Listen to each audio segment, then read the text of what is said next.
શીર્ષક કિમિયો. બેટા સુવર્ણા, હવે તો તું 38ની થઈ. કંઈક વિચાર. આમને આમ તો અમે એક દિવસ મરી જઈશું. અમારા પછી તારું કોણ?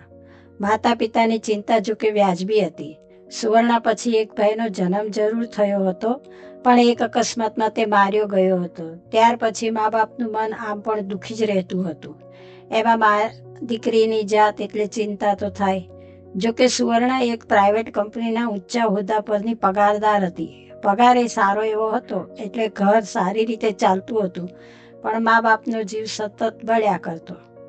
આખરે હવે કંટાળ્યા દંપતી પણ પોતાના ગામના વૃદ્ધાશ્રમમાં જતું રહ્યું હતું. સુવર્ણા એકલી જ 2 માળના ઘરમાં રહી ગઈ. હા, ઘરનો નોકર રામુ કાકા અને જીવીબા એને વર્ષોથી દીકરીની જેમ સાચવે અને ઘરને પણ સાચવે. આ બધું તો ઠીક, પણ આજે સુવર્ણાની બેચેનીનું કારણ તો કંઈક જુદું જ હતું. સવારના 9 વાગે પોતે રાબેતા મુજબ કંપની પર પહોંચી.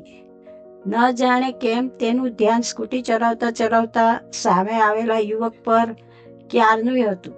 તે તદ્દન નજીક આવી ગયું. ગલી પાતળી હતી. તે સહેજ તેના સાથે અથડાઈ ગઈ, છતાંય બ્રેક મારવાનું તેને ભાન ન રહ્યું. તે યુવક સહેજ ગુસ્સા સાથે પૂરા બળથી બ્રેક મારી ઊભો રહી ગયો. માંડ તેણે પોતાને બચાવ્યો. આવું તો ક્યારેય થયું ન હતું. સુવર્ણા કંઈ બોલે પહેલાં જાણે કે ઇટ્સ ઓકે જેવા હાથના ઊંચા પંજા સાથે તે કંપનીના ગેટમાં પ્રવેશી ગયો. અરે, આજે 3 યુવકના ઇન્ટરવ્યૂ લેવાના છે. બોસ તો આવી જ ગયા હશે. પટેલ સાહેબ પણ, હું જ ત્રીજી. જલ્દીથી તે પોતાના મિટિંગ રૂમ તરફ દોડી ગઈ. એક પછી એક 5 યુવાનો પણ આવી ગયા. હવે છેલ્લો યુવક આવે એનું નામ ને સુવર્ણા જ બોલી, ભાર્ગવ ભટ્ટ. બેલ મારતા જ પ્યુન સવારવાળા યુવક સાથે પ્રગટ થયો.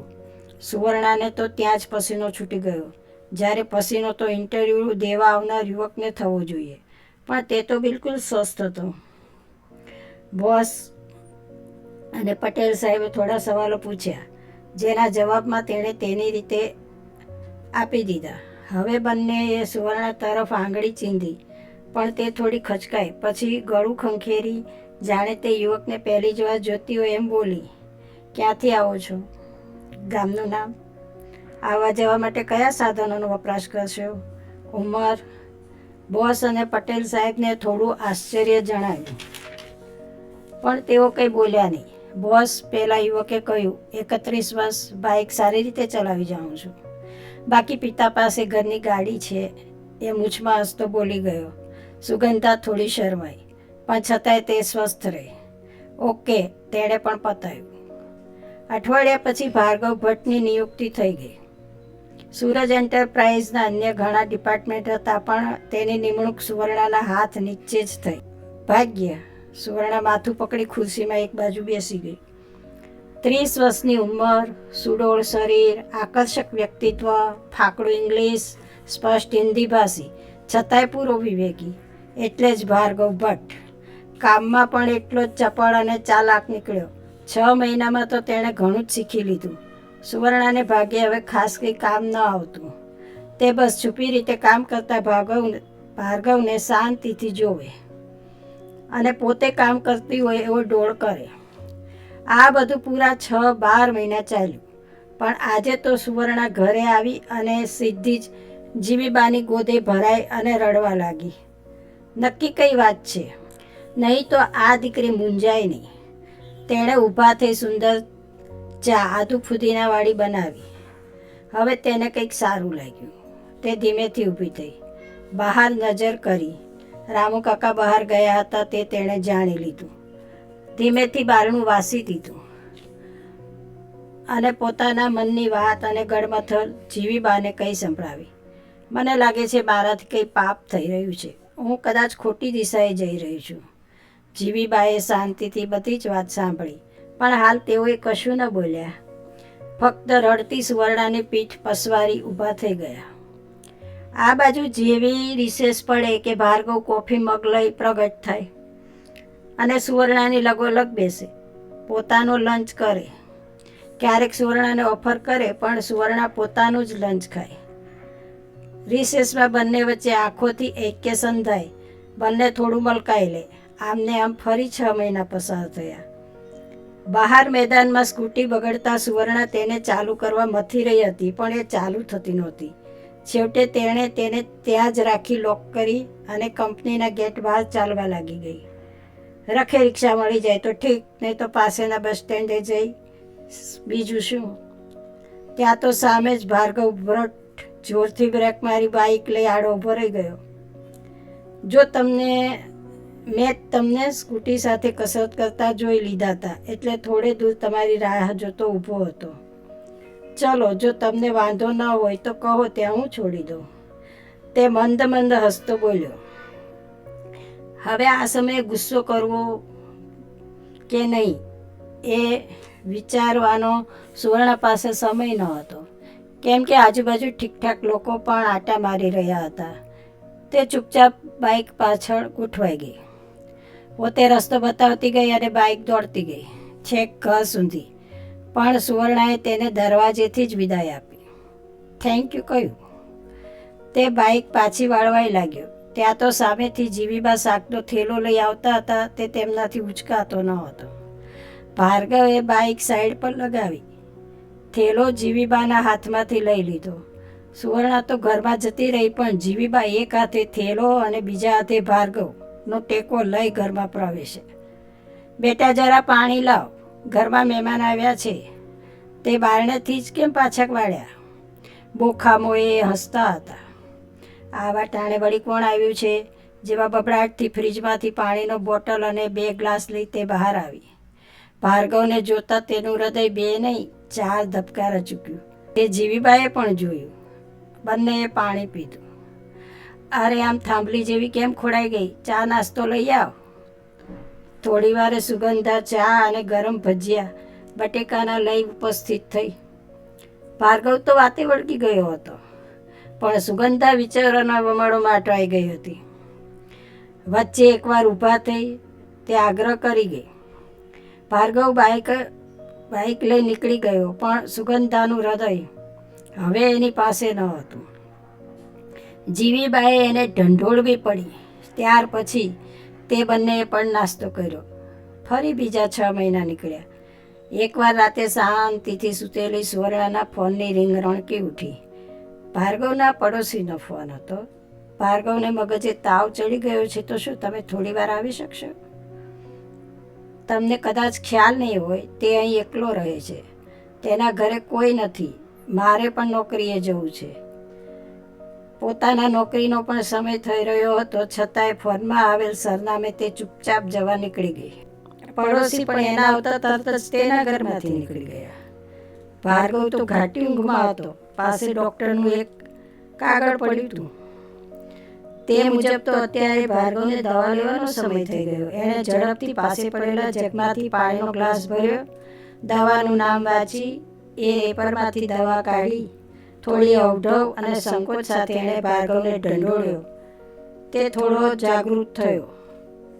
દવાને મોંમાં સરકાવી તેણે તેને 2 ઘૂંટ પાણી પીવડાવ્યું અને તે શાંતિથી બેસી રહી. 1 કલાક પછી ભાર્ગવ ઘાટી ઊંઘેથી બહાર આવ્યો. સામે સુવર્ણાને જોતા તેને નવાઈ લાગી. સુવર્ણા બોલી ઉઠી. જી, તમારા પડોશીએ મને આ નંબર પર ફોન કરી બોલાવી લીધી હતી. જુઓ, હવે હું સ્વસ્થ છું. તમે જાઓ, તમારે પણ કંપની પર કામ હશે. ભાર્ગવ હવે નીચું જોઈ ગયો. ના, અર્જન્ટ હશે તો મેસેજથી કે ફોનથી પતશે. આજે તમે તમારા ઘરે આરામ કરો. કોઈ નથી તો હું જ તમને કંપની આપી દઉં. એ પણ કંપનીનું જ કામ ગણાશે. એ પણ હસતા બોલ્યું. ભાર્ગવ ધીરેથી ઉઠી ફ્રીજમાંથી 2 ગ્લાસ થમ્સઅપ લઈ આવ્યો. 1 ગ્લાસ સુગંધા સામે ધર્યો. એ ધીમે ધીમે પીવા લાગી. એટલું જ નહીં, સાંજે વઘારેલો ભાત અને કઢી રાંધી તે ઘરે ગઈ. પણ એટલું નક્કી કે હવે દોસ્તી પાકી થઈ. હવે તો અવારનવાર તેઓ કંપનીમાં સાથે જ બેસી જમતા, નાસ્તો પણ શેર કરી લેતા. છતાંય સુવર્ણા અંદરથી એવું જ માનતી હતી કે તે ભાર્ગવ કરતાં મોટી છે, એટલે કે આ સંબંધનો કોઈ અર્થ ખરો. છતાંય ચાલે છે તો ચાલવા દો, દોસ્તી ક્યાં ખોટી છે. પણ મન અંદરથી ઘૂંઘવાઈ રહેતું. વળી તે જીવીબાને ખોળે જઈ રડી પડી. જીવીબાએ કહ્યું, તું ભાર્ગવને આપણા જ ઘરે જમવા બોલાવ. રવિવારે શાંતિથી માતા પિતા સાથે ભાર્ગવ આવી ગયો. સાંજે જમી ઘરે પણ ગયો ત્યારે જીવીમાએ તેને એક ખૂણે બોલાવ્યો. બેટા, સુવર્ણા માટે છેલ્લા 3 વર્ષથી ઘણા જ માગાઓ આવી રહ્યા છે. તે ક્યાંય હાથ નથી પાડતી. તો તને કોઈ કારણની ખબર છે? ઓફિસમાં કોઈ યુવક છે? જીવીમા અત્યારે ઝીણી નજરેથી ભાર્ગવને જોઈ રહ્યા હતા. ભાર્ગવ તો ચંખવાઈ જ ગયો. ખાલી એટલું જ બોલ્યો, ના, મને એવી કોઈ ખબર નથી. અને એ ચાલવા લાગ્યો. બરાબર 10 દિવસ પછી જીવીમાએ વાતમાં ભાર્ગવનો નંબર લઈ લીધો. તે તેમને એકલા ઘરે ફરી જમવા બોલાવ્યો. આજે ઘરના ખૂણે આ વાતમાં શું થઈ શકે એ મૂંઝવણ તેણે તેને જ પૂછી અને સૌ વિખરાયા. ભાર્ગવની માં અનસુયાબેન વિચારે ચડ્યા. 2 માળનું ઘર, એકમાત્ર સંતાન, ભણેલ ગણેલ નોકરી કરતી યુવતી, વળી ચારિત્રવાન. માત્ર ઉંમર તફાવતને જો ધ્યાનમાં ન લઈએ તો એકવાર પતિ પુત્ર બંનેની વચ્ચેની વાત કરી લઉં. મને તો કન્યા પસંદ છે. જો બેટા, લગ્ન સંબંધમાં થોડી બાંધછોડ તો હોય જ. સુવર્ણા છોકરી સારી છે, વળી દેખાવડી છે. તેને તારા પ્રત્યે કુણી લાગણી છે, પણ તું નાનો છે એટલે એ છુપાવે છે. હવે તું કંઈક વિચાર. તેણે આંખથી પતિ અને પુત્ર બંને તરફ ઇશારો કર્યો અને કામમાં જોતરાઈ ગયો. ત્રિભુવનભાઈ હવે બોલ્યા, મને પણ વાત તો વિચારવા જેવી લાગે છે, પણ એમાં કોઈ ખાસ વિચારવા જેવું નથી લાગતું. આ જ કંપનીમાં 3.5 વર્ષથી તું કામ કરે છે, છતાંય વિચારી જવાબ આપજે. હવે ભાર્ગવે આવું કશું વિચાર્યું જ ન હતું. 15 દિવસ પછી કોઈ અજાણ્યા યુવક સાથે સુવર્ણા ઓફિસ પર આવી. તે તેના જ બાઇક પર છૂટીને જતી પણ ખરી. બંને સાથે હસતા, નાસ્તો કરતા, મજાકમાં એકબીજાને પીઠ પર ધબ્બાઓ પણ મારતા. હવે તો ભાર્ગવ મનોમન ઘૂંઘવાવા લાગ્યો. તે સુવર્ણા પાસે જાય તો સુવર્ણા વાત જરૂર કરે, પણ આત્મભાવથી નહીં. એટલે ભાર્ગવ વધુ ઘૂંઘવાવા લાગ્યો. રાતે તેણે માને વાત કરી, માં, સુવર્ણાનું અન્ય કોઈ સાથે સંબંધ થાય એ પહેલાં આપણે આજે જ એનો હાથ માંગી લઈએ. અનસુયાબેન મનમાં મલકાયા. સાંજે જ ગોળધાણા ખવાઈ ગયા. મહિના પછીનું લગ્નનું મુહૂર્ત પણ નીકળી ગયું. ભાર્ગવે ઓફિસમાં સરપ્રાઈઝ શેર કર્યું. લોકો મોંમાં આંગળા નાખી ગયા. આટલી મોટી પગારદાર ભાર્ગવ જેવો છોકરો લઈ ગયો. સૌ લગ્નમાં સામેલ થયા. ખરો કિમિયો તો અનસુયાબેન, જીવીબા અને પાર્થવે કર્યો હતો. પાર્થવ જીવીબાનો દૂરનો ભત્રીજો હતો. તેણે અને સુવર્ણાએ નાટક કરી ભાર્ગવ ભટ્ટને જલાવ્યો હતો. ત્યારે જ ભાર્ગવને લાગ્યું કે પોતે સુવર્ણાને કેટલું ચાહે છે. કોઈ તેની પાસે આવે, બેસે, હસે, ખાય એ એને મંજૂર નથી. સુવર્ણા કોઈ બીજાની બાઇક પર બેસે એ એનાથી ન જોવાઈ ગયું. ઘરેમાં પણ લગ્નનું દબાણ લાવવા લાગી. ફોનમાં છોકરીઓના ફોટા બતાવતી, પણ ભાર્ગવને કોઈ પસંદ જ ન હતી. આજે પણ પાર્થવ, જીવીબા, અનસુયાબેન આ કિમિયો ગુપ્ત રાખે છે સુવર્ણા અને ભાર્ગવના સુખી દાંપત્ય માટે.